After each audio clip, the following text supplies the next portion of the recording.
welcome to Fantasy Football Scout FPL Winners with me, Rich, and of course, Gianni. How are you, Gianni? Yeah, I'm good, man. I'm really good to be here. It's been ages since we streamed. So, firstly, I love the Sunday night streams now, and we've been doing it for a few weeks. But secondly, I'm doing it with you, mate. And I think we last streamed together on the Scout channel probably 3 years, probably 2 years ago. We did quite a lot of watch-alongs together, didn't we? We did, yeah. It was like me, you, and Seb. I'm just adjusted. By Yeah. the way, I'm hosting tonight, so I do apologise for if there's any technical issues. But yeah, no, it's been a long time. I mean, I remember we actually did a watch along for Arsenal when I think Odegaard had just signed for Arsenal. So I guess that dates it a little bit. Good memory, mate. Good memory. I mainly remember because I got him and Smith Rowe mixed up. Oh, okay, fine. Yeah, I hear you. So yeah, look, guys, good to see so many of you in the chat. I hope you had good green arrows. I think many of us may have had reds. But look, we'll talk a little bit about our teams towards the end of the show. But I think we'll kick off with, look, this stream is all about identifying the winners of the game week. And with that, we chat through the best games of the game week, the best games from an FPL perspective, usually. And of course, those involving all the big teams. So Rich, I guess tonight we'll touch on, of course, today's games, Arsenal, Liverpool games, but then we're going to have to look at Chelsea. We're going to have to look at Spurs and Brighton as well. So shall we start off with the Super Sunday clash? Because Jesus is back. Arsenal looking good. I thought Martinelli and Odegaard, considering they had loads of sells this week in FPL, both looked probably brighter than Saka, although I know you're a big Saka fanboy. If Arsenal had won that penalty today at 1-1, I'm pretty sure Five Live commentary said it was Odegaard that was holding the ball ready for it. And again, Odegaard had scored the goal. So what's your take there with pens? It's kind of Odegaard in the game where he's playing really well as the club captain, having scored a goal. He'll probably take them, right? See, it's made me strongly feel like it's going to be 50-50, as in they're probably going to alternate. Like, I know Odegaard made those comments, didn't he, that they were going to, like, he almost thanked Saka for letting him have one, inverted commas one. But yeah, it doesn't feel like a nailed on situation. I guess they're going to share them. So they're the best two assets. Like, I mean, I sold Martinelli this week for Sterling. It's never going to be a good time to sell someone like Martinelli, as in he can always return. But I think the standout players are Saka and Odegaard. And we got, like you say, Jesus is back now. As in, I know he didn't start today, but I feel like in the coming weeks, especially when Chelsea's fixtures turn, he's going to be one we're going to be looking at too. The beauty of Jesus now is most of us don't have 3 Arsenal assets, so we're not blocked from him like we would have been 2 weeks ago.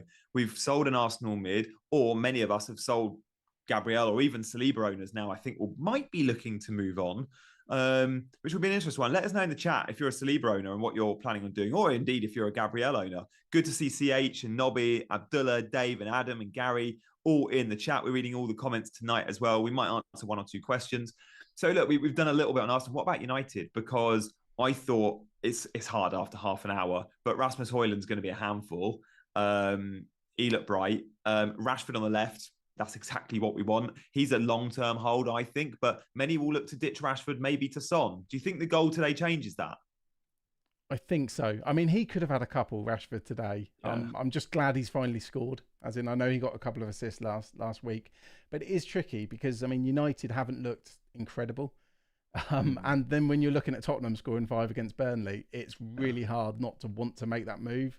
And obviously with what Chelsea did last week against Luton, I know it was Luton, they didn't look as good today, but I still don't see United as better than Chelsea. Like I see them quite level.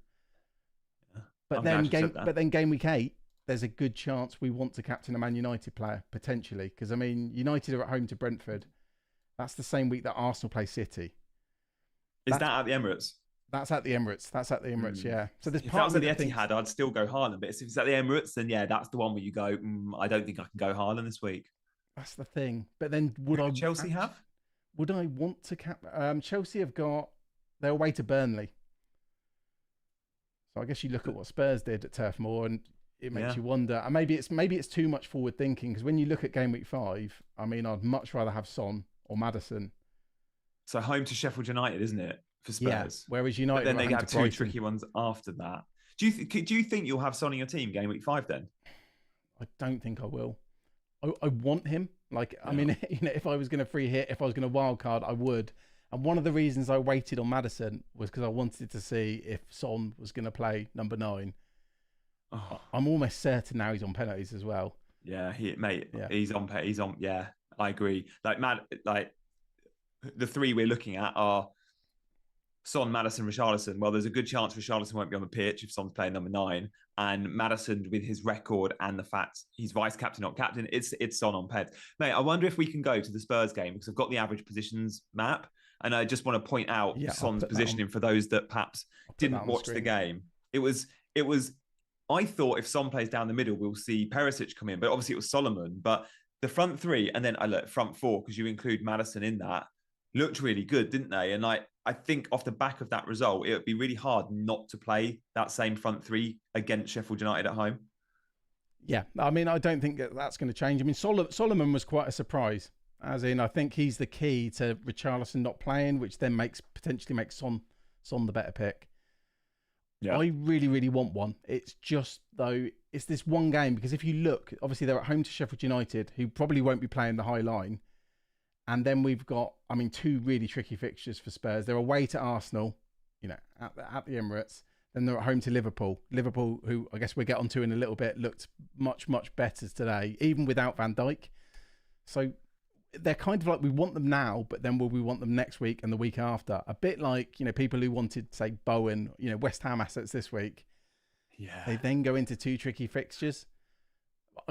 I hate that the international breaks here. I love international football, as do you, but I kind of want, I don't want to have to wait to make these decisions. I just want to make them now.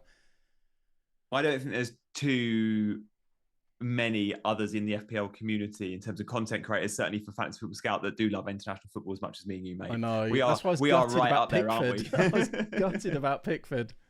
Yeah, I bet. Let's look at that Spurs average position map on the right-hand side of our screens, just to focus on number 7, Spurs, for Spurs, Son. So obviously he's central. We can see wide on camera right, but on the left was Solomon. But then Maddison, who's been sort of central left every time this season. So he does sort of play closer to whoever's on the left and whoever's on the right, including Kulusevski. But look how advanced Mads is. Like, we thought Postecoglou was coming in and playing 4-3-3 with 2 number 8s, but one number 8 is playing alongside Basuma, the DM, and it's 2 DMs with Maddison in a complete free role. And I don't think we see this much in the Premier League anymore in terms of an out-and-out free role number 10. Even at Leicester, Maddison didn't really play that. So I know Son's got the headlines this week, but Maddison still clocked another return. And in terms of value, obviously you're paying a lot less. If you don't own Maddison and you can't reach Son, I still think Maddison's just the best pick in that price point. And I love the way Spurs are playing. So there's definitely an argument to say, could you double up and accommodate Son? But it's who do you sell him for? And we're both thinking it's going to be tough to sell Rashford. Are there any other players you'd consider selling him for, Rich? Like, if you had money in the bank to go from someone like a Matoma up to a Son, would you? Matoma, I would. But like you say, it's about 0.4 short of that move. Yeah, see, he's one I would, because I've got Mbeumo, and he's one I wouldn't sell for Maddison. Right, yeah. I don't want to sell either of the Man United guys for Maddison. I still don't want to sell Sterling. I mean, I've only just bought Sterling. I still wouldn't want to sell him for Maddison. And then Saka. So who do you sell? I think the key thing is you have to have 5 midfielders. I think it's going to be really hard for people to have 2 Spurs attackers. And especially when they're then going to look at that, Arsenal away fixture the week after the international break. Like, if I was on a 4-3-3, I think I'd take a hit to get the 5 mids now. Just get it over and done with. Oh, definitely. Yeah, if you're on that or 4-4-2, I think the five mids is pretty much non-negotiable. I did see one team that was 4-4-2, and it still looked very, very good. But okay. I mean, I can't long term see that being good. Yeah, no, me neither. I think you need those 5, as you say. Yeah, Spurs are interesting because they haven't got a striker from an FPL point of view. Yeah, it's a good point. I would sell Bruno for Son, I think.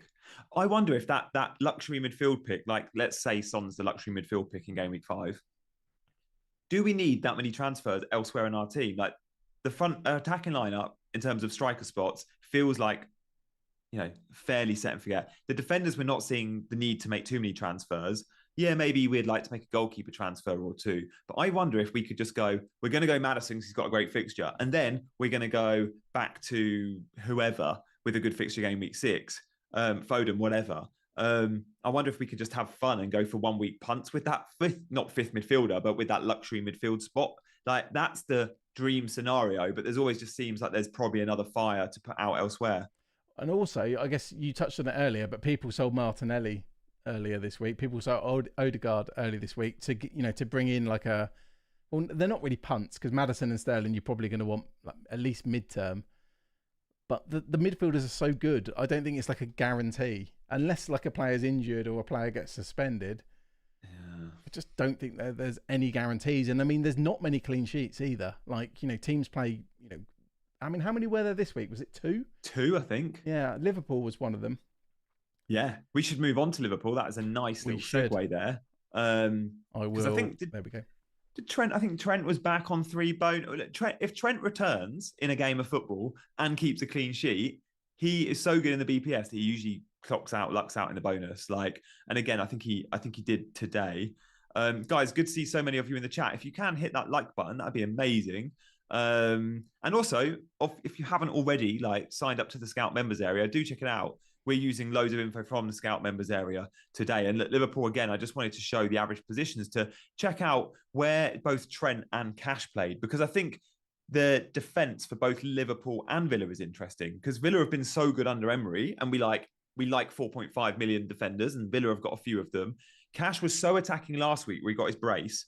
But today, and we can see Villa on the right-hand side of this screen, it was actually Luca Dean on the halfway line, way more advanced than Cash on the right. And Cash played as a out-and-out winger last week. Well, today, and as you'd expect against weaker opposition, he was much deeper. But against good opposition or lower half teams, I think Cash will still be dangerous. But Trent, despite getting the assist and despite getting the bonus, fairly inverted there. We can see him the wrong side of the halfway line and not super advanced. What's your take on Trent this season, Rich? And is he someone, because money doesn't feel like it's an issue, is he someone you're eyeing up? I mean, it's interesting because I've actually got Robertson in my team. Yeah. Who's actually surprisingly taking corners from both sides. I mean, obviously, I'd much rather have Trent. And I guess a game like today shows why you pay the money for Trent over someone like Robertson. But I was surprised by Liverpool. I mean, without Van Dijk, I didn't expect them to keep a clean sheet. And when you look at the XG from the members area, 0.69 XG for Villa. They kept them very, very quiet there. Yeah, it's tough because there's so many cheap defenders who are doing well at the moment, but are they going to do well long term? Udogi's had attacking returns in the last 2 games, for example, for Spurs. But I think come the end of the season, Trent's going to be the number 1 defender. I don't think that's bold to say that. I think it'd be very surprising if he wasn't, or he'd have been injured. Yeah, that run in at the end of last season was just amazing. Yeah. We all had to, and those that jumped on Trent really early from game week 30 onwards were rewarded. But I think he went off injured, as in 72-ish minutes. But it's hard with the international break, so don't worry too much, and you wait for the press conferences, but you'll probably get a ton of training ground picks. He did get in the England squad, I assume. He did, and to be honest, I think it's one of the rare ones where he'd actually probably want to play for England, as in he took so long to actually break into the team. Oh yeah, he's listed as a midfielder on the team sheet as well in terms of the squad announcement. Yeah, along with Henderson. But yeah, I mean, I think he'd actually want to play for England, so that would be interesting. As in, I think a lot of the time players are settled, especially the big names. They're settled. They probably don't care if they miss it. But he's obviously tried for so long to actually get into the actual team. So that would be interesting. And he's just so expensive. So we're talking about players like Son. I mean, look at the defenders people have got. I mean, are they really going to go like Ruben Dias or Gvardiol all the way up to Trent, who's 3 million more, 2.5, 3 million more? Yeah. We don't have a graphic for Man City, I don't think. But Gvardiol was benched. Yeah. Good to see FPL Teach mode Andy in the chat. Flapjack beat Andy by 2 points. Make sure you're tuning into Scoutcast this week. And it's Rico Lewis. We'll see our team in a second. Rico Lewis did come on for Man City. Man City made 5 subs, which they haven't been doing much, I don't think. I think it was game week 1, maybe game week 2. Pep made 0 subs. And as a Guardiola owner, who didn't want him coming off the bench for a 1-pointer. I was thinking, oh God, more subs. But yeah, I was delighted to see the likes of Rico Lewis come off the bench and not Guardiola. I think with Guardiola, if you do own him, like, don't be too worried. We knew this when we bought him. Like, you buy Diaz if you want to spend the extra 0.5 to probably get 8 or 9 out of 10 starts in the Premier League. And if you buy a Guardiola or an Akanji, possibly an Ake, although I think he might be a tier down, you might get 7 or 8 out of 10. I think you're still going to get your 7. Worst case scenario, probably 6, and you take the points when they come. And if not, you have an Estupinan or an Adoji, or I've got Colwill ready to go as your 4th defender. So one to consider. And where does Rico Lewis rank on that? I guess 1 in 10, maybe. I'd say could we go 1.5 out of 10 just if we're bookies? I'll take that. He might be leaving soon, to be honest. Yeah. So this means, are you blocked from going to someone like a Foden? Yeah, and that made my move easier last week because I think a lot of people were between Sterling, Foden, Maddison. Yeah. I'd at least narrowed it down to I couldn't get Foden. You love Foden too. I do. I love Sterling.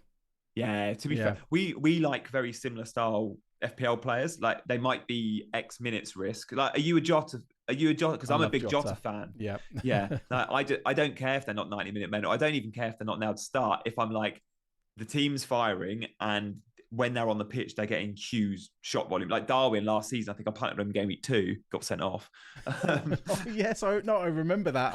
Because I saved the money to get him in, and yeah. Oh yeah. Was it me, you, Late Riser and Boona in a league together? And I swear we all Late Riser and Boona are very different managers in terms of their like elite ability, but the 4 of us all like the same type of player.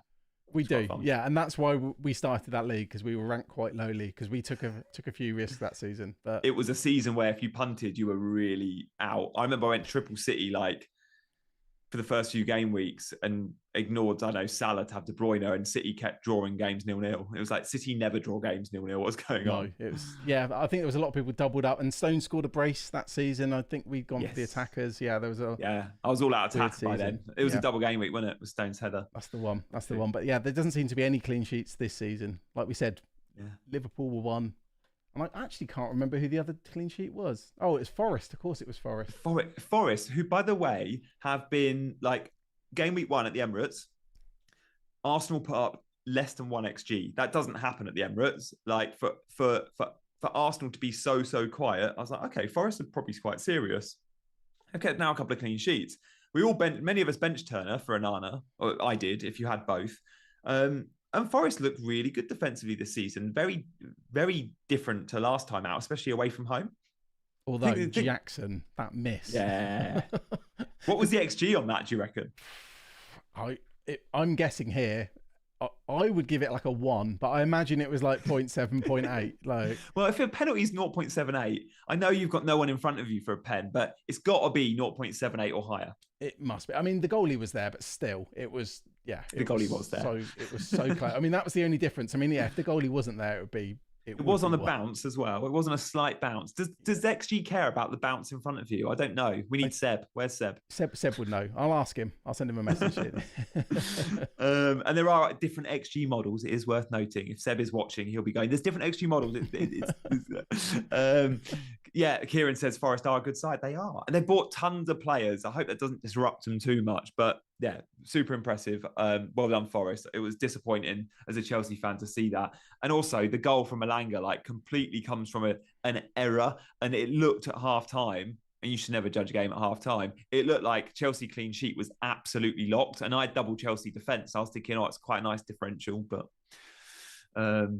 we are similar managers, Rich. That's the sort of thing you would do. Like the double, you'd stack up on a double Chelsea defence when everyone else has got 2 attackers or whatever. Well, my original plan was triple, but then obviously Reece James. I thought I heard that on Scoutcast. Yeah, and then it all got swayed. What do you make of Chilwell, by the way? Because I've noticed there's a thing with good FPL players, as in think about Alonso, think about Chilwell, brilliant for FPL, but then are they that good at football? As in, do they help the team?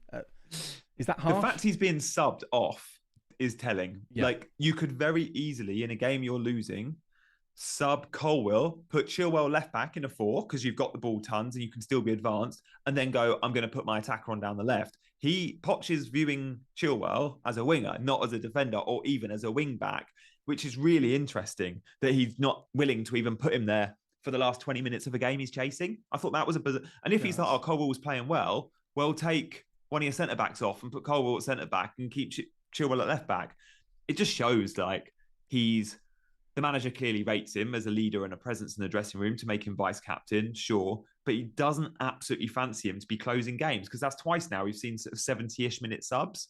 And when everyone in like game week 1, 2, 3 or whatever was saying about, I use minutes in terms of managers subs really, and I pay quite close attention to it. And when everyone was going, oh, the Brighton assets are all rotation risks, I was like, well, yeah, some of them are coming off early, and that's cool. But from the front 4 at Brighton, it was like Matoma's getting 90 every week, therefore he is safe because the manager wants him closing games, and we just don't see that with Chilwell at Chelsea at the moment. That's the thing. And I mean, it's not always bad for a defender because obviously they can get subbed off early, the clean sheet could get wiped. But yeah. I think big reason we want to have Chilwell is because he's, inverted commas, attacking. Yeah. Do you reckon because he's played all his career at left back or even as a left wing back, he prefers running into spaces rather than being in that space already and attacking the box from a much higher position, a starting position? I wonder, because then you're marked, right? If you've got the higher starting position, you're closely marked by the opposition fullback. Yet as a wing back making a later run, you're often ghosting in.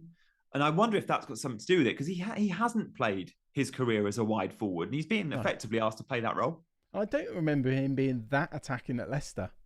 Yeah, like he wasn't one of the league's most attacking, was he? He was, attacking-ish, but nothing special. Well, exactly. We never really talked about him that much at Leicester. And it was a back 4. Yeah, exactly. And he was good in that team. He never got called out for it. He got a big move. But it just makes me wonder, maybe he got a little bit overhyped as a FPL asset. It's an interesting one to monitor because I'm not going to be selling him. No, nor me. I do think, if James stays fit, I do prefer James still. But that's a big if. I do think James will have pens as well. I know Enzo took one and missed it, and I think Enzo takes the next one if James isn't on the pitch. But we still don't know Spurs. We still don't know Chelsea when James is on the pitch, who's on pens. But I'd be surprised if it's not Son and Reece. And Arsenal is a lottery, depending on how well Odegaard's playing in that game, to if he wants to give it to Saka or not. Yeah, okay. Interesting on Chelsea. Just one final point on Chilwell, Rich. He used to run cross country, I think, for England. Like he was as like a schoolboy. Yeah, proper good engine. And pre-season, Poch has got like a really well-known, I can't remember what it's called. Let me know in the chat. A really well-known sort of cardio test that he's done all his clubs. And Chilwell won it this season. And because he's playing at wing back or full back, when he does, he can get up and down all day long. And I'm like, again, I feel like he's wasted playing as a wide forward without the defensive responsibility. And I just wonder if Poch at some point mixes things up and goes, I'm playing Colwill left centre back, Chilwell left back. And I think if he's moved back, which is such a weird thing to say with FPL, if he's moved deeper, I actually think he'll be a better FPL asset. He'll get 90 as well.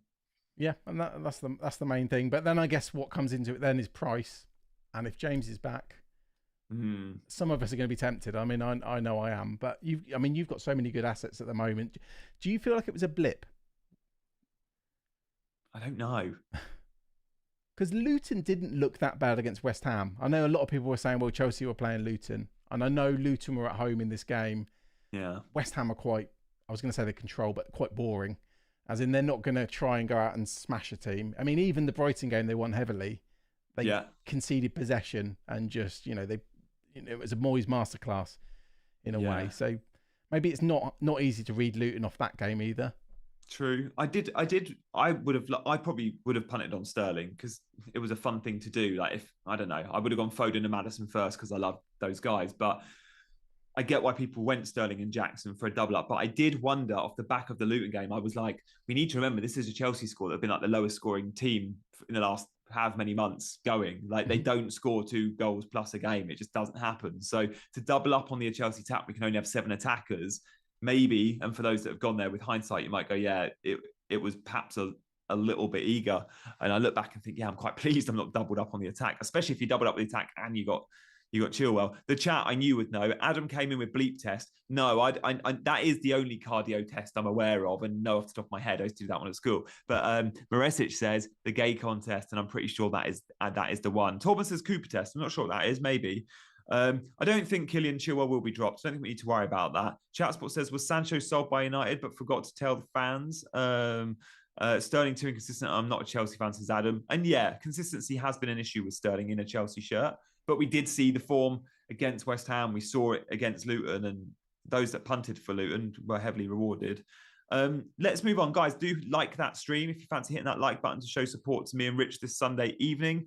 Brighton, Newcastle. I was going to say, when we look at the chat on Jackson might segue into this nicely. Oh, yeah, exactly.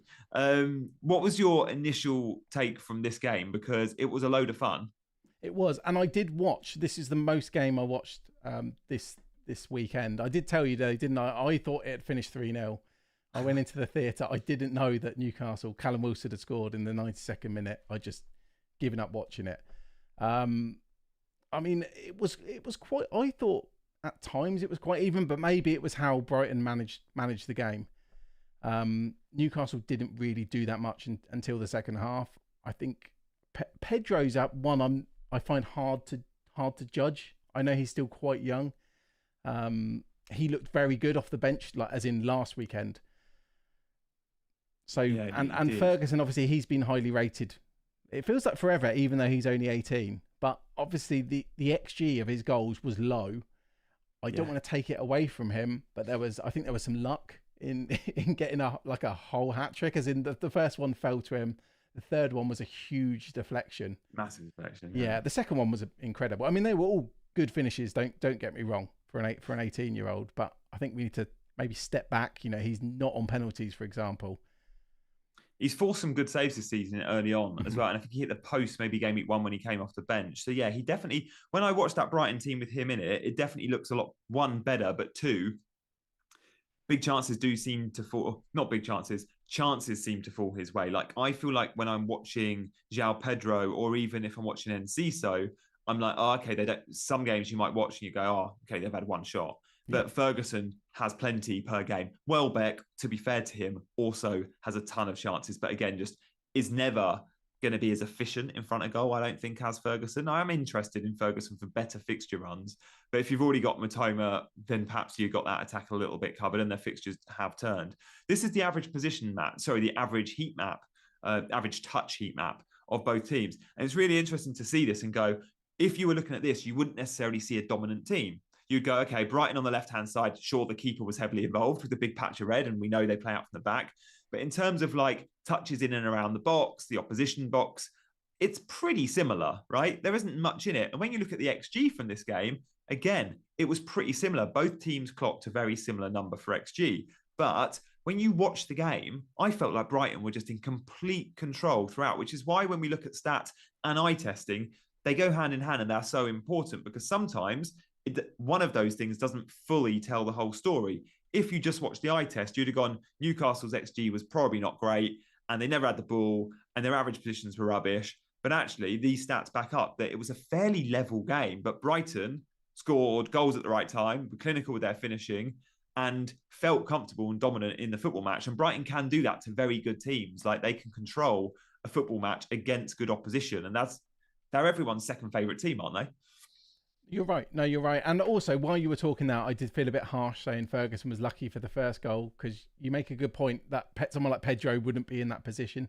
As in, you know, he was in an instinctive striker's position for, you know, when Pope parries it out, he's there to tap it in. But yeah, I mean, Brighton at home, they're obviously a very, very good team. I don't know what we can take from this, though. As in, like you say, Welbeck was out injured.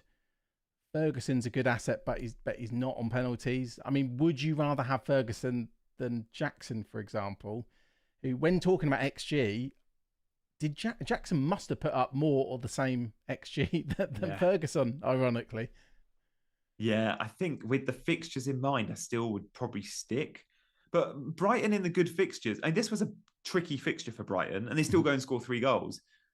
The underlying numbers suggest they're a top 2-3 attack in the league. And I don't think opposition's going to change that. They're still going to put up good shot volume and probably goals. against tough opposition. So when we look at their fixtures turning a little bit, maybe we shouldn't be too bothered. And maybe we shouldn't rule out a Ferguson. Well, Obviously, European football starts soon, though, and they have got a tricky group. So I don't think they're going to play a B team in Europe because it's a tough group. And it's Brighton in Europe. They're going to go all out. So again, that's a little concern. And we want a piece of their attack.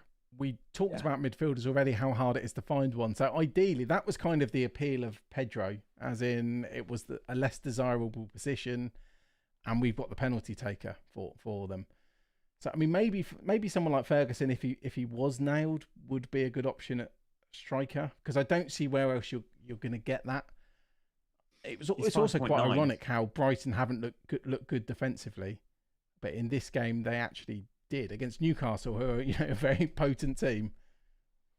Yeah, Brighton United next, but then I think it's Brighton Bournemouth at home. That's the big one. I feel like if people have held on to Estepinian, people have held on to, maybe not Pedro, but if they've held on to Estepinian, I almost think you just try and hold him another week and then play him against Bournemouth.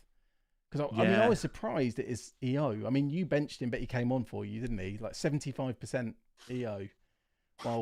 While I don't like playing the EO game, I was in a pretty foul mood. When I thought Brighton had won 3-0, I was in a pretty foul mood last night, if I'm honest with you. Oh, you were out as well. It ruined your day. A little bit, until I turned my phone off and then turned it back on and was like, why is Estepinian only got 2 points on my bench?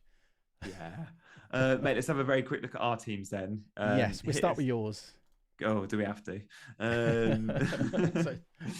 So go on then. What's my rank? Yeah, so it's on the screen. I mean, to be honest, when I was preparing the screens, you were under 1 million. But then I believe you've got Anana, so he went down to 0. So I mean, you're basically 1,032,000. Okay, 74 points. But it was a tough week this week, and I mean, most of your players returned. Yeah, or the midfielders, just not heavily. You didn't get Son level hauls. Yeah, and like I've had players like Foden since game week 1, and he's had a few returns of sort of 5s and 6s. I think. Oh no, maybe he had a 9. No, I think he did have a 9. But again, like last nothing. Week, Foden, yeah. Did he? Yeah. Okay. No, it was the week before. He had a 4 last week, didn't he? Came off the bench. That was it. Yep. That was it. And was it the 9 week before was that? The 9. That was the game where he created like 8 huge chances. And... Yeah, I felt like that was I remember sort of, I don't know if I tweeted it. In my head, I tweeted it, but I might not have pressed send because I was like, oh, people will say, oh, you're gloating. But I wanted to tweet, I deserved a 20-pointer because I did. You tweeted it in your sleep. In your... God, I do that a lot. Did I actually send that one, or did I go, no, people will have a pop? No, but you're right. People who had him 2 weeks ago were very unlucky. I mean, to be honest, this week was slightly fortunate because it should have probably been VAR'd. Well, even Haaland said VAR should have not allowed that goal because it was the assist for the Ake goal, wasn't it? The Foden assist. But I mean, yeah, all your midfielders have returned. Yeah, I'm happy with the mid. And your captain's got... This is what kind of annoys me at the moment. How your captain can get 4 attacking returns and you still get a red arrow. It's not like back in the day where Aguero scores 4 against Newcastle, you captain them and you talk about it for the next 5-6 years. It's like you can literally captain Haaland, he gets 40 points, red arrow. Oh, it's heartbreaking that. I can't wait till... I never rule injury on anyone, but I can't wait till either Haaland is injured, suspended, or there is another player in the game that somehow produces the same sorts of returns. But I can't ever see that. If Haaland's injured, we're all going to have Alvarez. It's just a case of... would we captain him every week? That would be the debate. That will be the debate. So at least there's a debate. At least we can discuss on Scoutcast every week. You can actually spend some time on captaincy. Because what's the point at the moment? I mean, I've realised we've done episodes recently. We haven't even mentioned the captaincy. And then afterwards, like, oh, we probably should have touched upon it. Yeah. What was it? I tried on my channel, on my Game Week preview last week. I did like a little captaincy discussion, and I got something I do is I get the average score versus that team, and so the history of that player in that fixture, and I average out the last 4. And Haaland's average against, we had only played I think a couple of times, was something like 6.5 against Fulham. And Sterling's average against Forest was something like 10. So Sterling was top of the charts. Haaland was 5th or 6th. There was a few players in between. And I was trying him to be like, look, I'm not telling you to captain Sterling by any stretch. Probably don't do it. I'm captaining Haaland. But there are other options in this game. And is there? I don't know. I don't know if there is. Because I forgot, did Sterling get a hat-trick against Forest last last Yeah, season. I think so. Yeah. I think he got 14 points or something in one game and maybe 6 in the other. Probably some of the only goals he scored last season, ironically. Yeah. But yeah. He is flat track bully, Sterling, though. That's why I did well against Luton. Like, he is good against newly promoted teams. Yeah, and just on Sterling quickly, I was looking around in the members area at the heat map of Sterling this season compared to last, before this game week. Oh, yeah. And I mean, it's only very small. It's a small amount of games, but he was getting a lot more touches in like the 6-yard box. If that's anything to go by, as in he didn't really have any last year. Yeah. He looked like a completely different player. So Yeah, I'm still hopeful for Sterling. Just to move on to a player. I know we're talking about your team and you don't have him, but I am still very, very hopeful for Sterling. Yeah, well, let's have a look at your team, because I mean, Sterling did say post his haul game week 3 against Luton, I've had a conversation with Poch and I wanted my position needs to be a little bit different. So again, you've clearly seen that adjustment, and it has worked. And look, Sterling owners count themselves really unlucky that he didn't return against Forest, because there was a few opportunities to return, none more so than putting it on a plate for Jackson, who missed the high XG chance we spoke about earlier. So yeah, how are you looking? I mean, although for my team, because I I haven't got Jackson, I'm not that annoyed that Sterling's assist was wasted. But yeah, I got probably wouldn't have done much for you, would it? Because you're like Jackson in and around the community, at least Jackson is so highly owned. Exactly, against people like Mode, who was in the chat, I'd have lost out. so for that reason, I'm not that annoyed that Sterling blanked. The only thing I was annoyed about this week, I mean, first of all, Robertson got a clean sheet, so I'm over the moon with that. But obviously, 6.5 million, so it's not cheap, so it's not much of a brag. But I was going to start Rico Lewis until we found out it was likely he was benched. So then it was between Pedro and Archer, and I didn't think Pedro was going to start, so I had Archer starting. Then we heard about the Welbeck injury, so it's like, I've got to start Pedro. He's on penalty. So Archer then went to the bench, and Archer was quite lucky. Like the Pickford own goal he scored a wonder goal, then the Pickford own goal. I mean, it was a great attempt, but it's come off back of Pickford. It still hit the post. Yeah, it wasn't on target. I wasn't 100% sure if Archer would even start. Yeah, nor me, because he had started in the Carabao Cup as well. He hasn't played a huge amount recently. Yeah. Will he be eased in? But and he got I think it was 60 minutes in the Carabao Cup, and it was commented on they just wanted to get him 60 minutes, and I think he got 70 in the end. Okay, yeah, it'll be interesting. Yeah, he's kind of unplayable now. I mean, that's going to be one of the best fixtures they're going to have all year. At home to Everton. So while he's a nice sub, I don't think I'll have a genuine situation where I'm debating starting Archer. And if I had like a good striker like Jackson, I would have never even contemplated playing Archer. Yeah.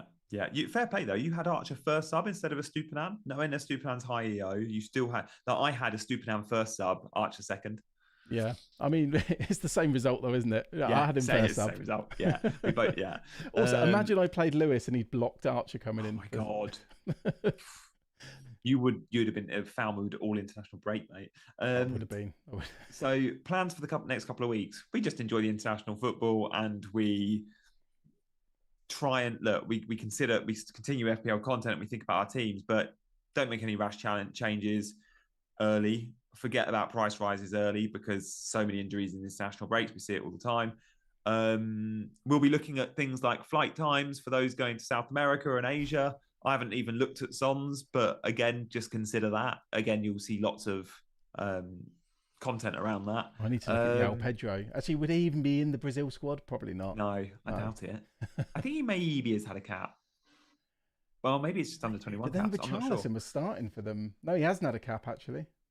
No, I mean, Richarlison is their starting 9, and now not even Spurs is starting 9. Okay, good. Well, wildcard, as a final note, I mean, your team clearly doesn't need it, nor does mine, but there will be a fair few going in the international break. Like, many would have identified the international break as to when I might want a wild card, but I just can't see many doing it. Can you? I did think about it earlier, but did you actually? Very, very fleeting. But it would be for Spurs players who I then wouldn't want in game week 5. So no, I'm not going to do it. It's just one fixture against Sheffield United at home. That's the thing. And I mean, look how good Chelsea looked last week. What if Spurs then suddenly throw up an absolute dud in a game that we all think they're going to do well? Then they've got 2 bad fixtures. Yeah. Things look very, very different, don't they? Yeah. Yeah, exactly that. And you could still buy your Spurs player. You could go and buy a Doji for whoever, for, I don't know. Have you got money in the bank? I mean, in my team, I've got 1 million. I've got 1 million in the bank. But I wanted to ask you about this because obviously we talked about Newcastle. So my plan is probably to do Rico Lewis to share, and then I'm going to do Robertson to Trippier the week after. So go into the Newcastle defenders. What do you think about I'm that not now? big on Because I that. mean, we showed, didn't we? We showed the Brighton Newcastle XGs. It actually wasn't that bad from Newcastle, despite. Is your sorry to interrupt you. I think I've got a slight Yeah. lag. Is your stream with Praz on just like a Newcastle defense loving? Because you two must be the most bullish about going for a Newcastle defense that hasn't been actually playing that well or conceding goals. And also, can I just give you another reason why I don't love that? Go on. Champions League group. They got PSG, I think Dortmund, Milan. They're always going to have 6 big games, but the 6 games now are everything. And everything will go into those games in terms of prep, sure, the travel. And I just wonder if we're going to see off the back of those games, the weekend after, 3-4 days later, the Premier League form suffer. But And then again, does I don't see these Newcastle players being used to playing 2 big games a week. They haven't. Trippier has, sure. Yep. But yeah, that puts me off. When a Doji, you could go Rico Lewis to a Doji, and then you've got your Spurs, a bit of Spurs cover. Sure, he's not an attacker, but he's advanced.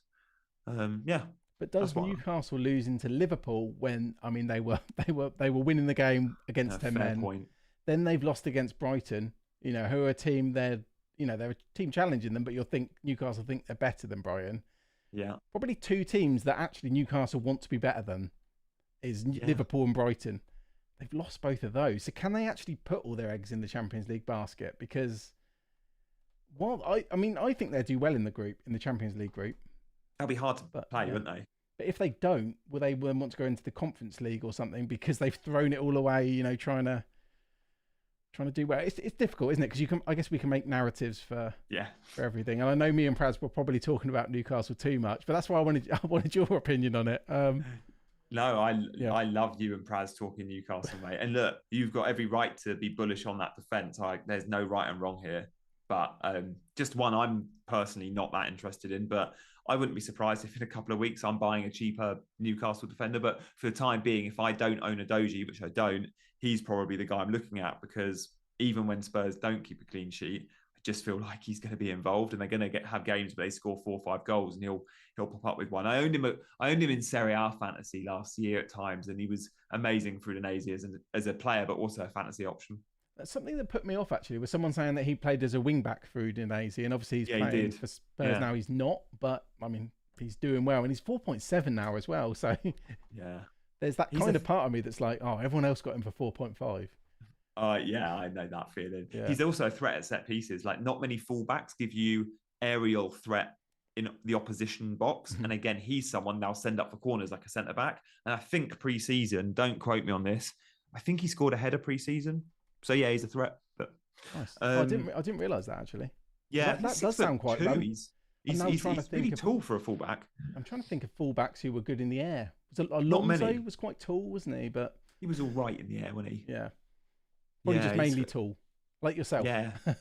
Yeah, they would send him up for corners, I guess, Alonso. But he didn't. Yeah, he didn't. You're right, though. I can't think of many. Let us know in the chat if there's fullbacks that were sent up for corners and scored lots. I guess Ivanovic, but he was a centre-back at first and moved to a right-back. Yeah. Yeah, nice. He was amazing, Ivanovic.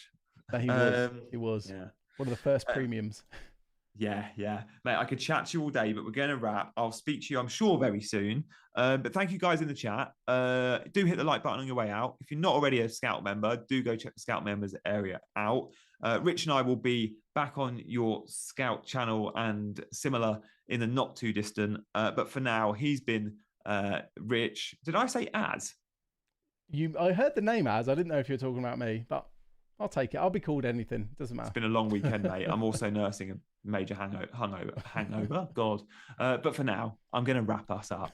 He's been Rich, aka Flapjack, and Dan Burn and Kolarov, 2 good options. And I've been Gianni. We'll see you very soon. Take care. Goodbye. And may your arrows be green off the back of the international break.